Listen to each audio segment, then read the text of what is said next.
ప్రేక్షకులకు నమస్కారం. నేను మీ ఎస్టిపి కోదనపాణి. మన సంస్కృత పాఠాలు ఛానల్కి స్వాగతం. ఈ వీడియోని ఆశాంతంలో కూడా చూసి షేర్ చేయండి, అలాగే సబ్స్క్రైబ్ చేయండి. ఇప్పుడు జూనియర్ ఇంటర్మీడియట్ విద్యార్థులకు సాంస్క్రిట్ లో రఘోహ శౌర్యం అనేటటువంటి పాఠ్యభాగంలో ఉన్నటువంటి సందర్భ వాక్యాలు ఇప్పుడు మీకు చెప్పబోతున్నాను.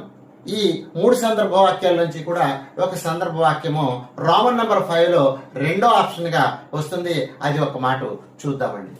మొదటిది క్రియా విఘాతాయ కథం ప్రవర్తసే. క్రియా విఘాతాయ కథం ప్రవర్తసే. ఈ మాట ఎవరు ఎక్కడ అన్నారు అంటే, రఘు మహారాజు తన తండ్రి చేసినటువంటి అశ్వమేధ యాగంలో ఆ అశ్వాన్ని అనుసరిస్తూ ఇంద్రుడు అపహరించినప్పుడు ఆ ఇంద్రుడితో పలికినటువంటి వాక్యం ఇది. దీనికి కవి పరిచయం చూద్దాం. కవి పరిచయ ఇదం వాక్యం రఘోహ శౌర్యం ఇది పాఠాత్ స్వీకృతం. అంటే ఈ వాక్యము రఘోహ శౌర్యం అనే పాఠ్యభాగం నుంచి స్వీకరించడం జరిగింది. కవి కాళిదాస. దీనికి కవి కాళిదాసు. గ్రంథ రఘువంశం. ఇది రఘువంశం నుంచి స్వీకరించడం జరిగింది. ఇప్పుడు సందర్భ వాక్యం రఘు మహారాజ ఇంద్రం ప్రతి ఏవం అవదత్. అంటే రఘు మహారాజు ఇంద్రుడితో ఈ మాట అన్నాడు అనమాట. ఏమని అన్నాడు భావం చూద్దాం. హే దేవేంద్ర మమ పితుః యజ్ఞ విఘాతాయ కథం ప్రవర్తసే. అంటే మా తండ్రి గారైనటువంటి దిలీప్ మహారాజు చేసినటువంటి అశ్వమేధ యాగానికి విఘాతాన్ని ఎందుకు కలిగిస్తావు, అంటే ఆటంకాన్ని ఎందుకు కలిగిస్తావు అని ఇక్కడ అడిగినటువంటి భావం. తర్వాత రెండవది వపుః ప్రకర్షేణ విడంబితేశ్వర. వపుః ప్రకర్షేణ విడంబితేశ్వర అంటే ఇంద్రుడితో యుద్ధానికి సిద్ధపడినటువంటి రఘు మహారాజు యొక్క శరీర ఆకృతి ఎలా ఉందో కవి వర్ణించినటువంటి సందర్భం ఇది. దీనికి సందర్భాన్ని చూద్దాం. కవి పరిచయాన్ని మొదలుగాని వలె రాసుకోవాలి. దీనికి సందర్భము ఇంద్రేణ సహా యుద్ధాయ సన్నద్ధం రఘుం కవి ఏవం అవర్ణయత్.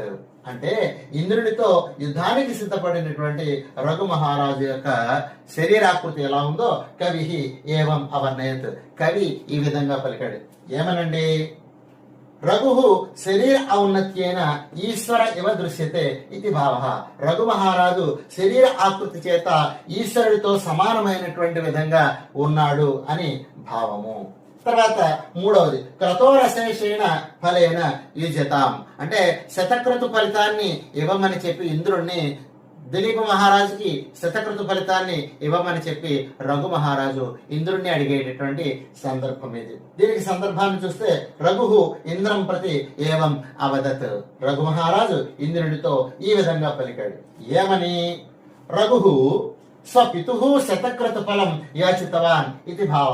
అంటే రఘు మహారాజు తన యొక్క తండ్రి గారైనటువంటి దిలీప మహారాజుకి శతక్రతు ఫలితాన్ని ఇవ్వమని చెప్పి ఇంద్రుణ్ణి అడిగాడు. ఫలం యాచితవాన్ ఎవరిని అడిగాడు?